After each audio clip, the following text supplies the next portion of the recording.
हमारे नेता क्या और कैसे हैं, इसकी जानकारी वे खुद ही चुनावी जनसभाओं में आरोप प्रत्यारोप के माध्यम से दे देते हैं।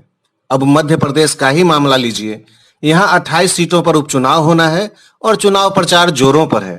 नेताओं के बयानबाजियों से नेताओं की ही पोल खुल रही है। कमलनाथ की गद्दी छीनने वाले मध्य प्रदेश के वर्तमान मुख्यमंत्री शिवराज सिंह चौहान ने एक जनसभा में कहा कि राज्य के पूर्व मुख्यमंत्री और कांग्रेस नेता कमलनाथ को दिल्ली में मिस्टर 15% के नाम से जाना जाता है। आखिर इस 15% का माजरा क्या है? नमस्कार, मैं सुबोध कुमार।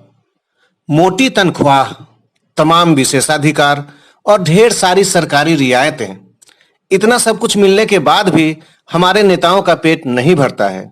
दरअसल इन नेताओं को लगता है कि अगर अच्छी खासी ऊपरी कमाई न हो तो नेतागिरी करना बेकार है।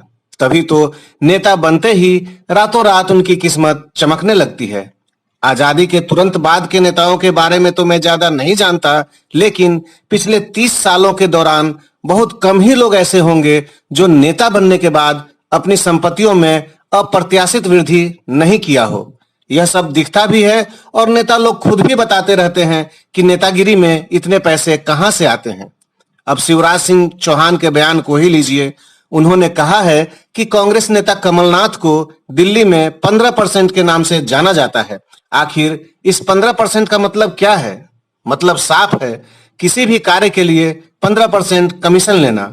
अब आप अंदाजा लगाइए, कोई भी सरकारी योजना सैकड़ों अथवा हजारों करोड़ रुपए की होती है। अगर इसका एक मुश्त 15% कमीशन नेता के पास चला जाए तो क्या उसे रातों रात अमीर बनने में देर लगेगी? आपको याद होगा कि प्रधानमंत्री रहते हुए राजीव गांधी ने एक बार कहा था कि केंद्र से राज्यों में भेजे जाने वाली राशि में से सिर्फ 15% ही योजनाओं पर खर्च होती है। बाकी सारा रकम भ्रष्टाचार की भेंट चढ़ जाती है। हालांकि उसके बाद से विभिन्न सरकारों ने भ्रष्टाचार रोकने की पूरी कोशिश की है, लेकिन शिवराज सिंह बयान बता रही है कि सरकारी योजनाओं में अभी भी कमीशन का बहुत बड़ा खेल जारी है।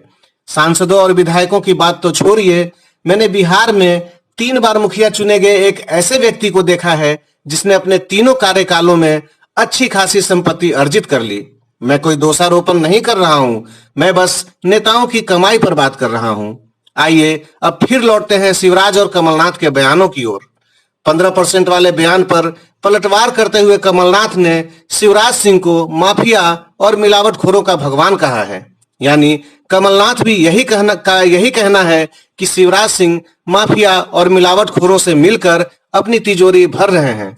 अब जब नेता लोग ही एक दूसरे की कमाई की हकीकत बयां कर रहे हैं तो इसे क्यों ना सच मान लिया जाए। हालांकि मंच से एक दूसरे की पोल खोलने वाले ये नेता एक ही थाली के चट्टे बट्टे हैं। अब जनता करे भी तो क्या करे, आखिर उसे तो इन्हीं लोगों में से किसी एक को अपना रहनुमा जो चुनना है।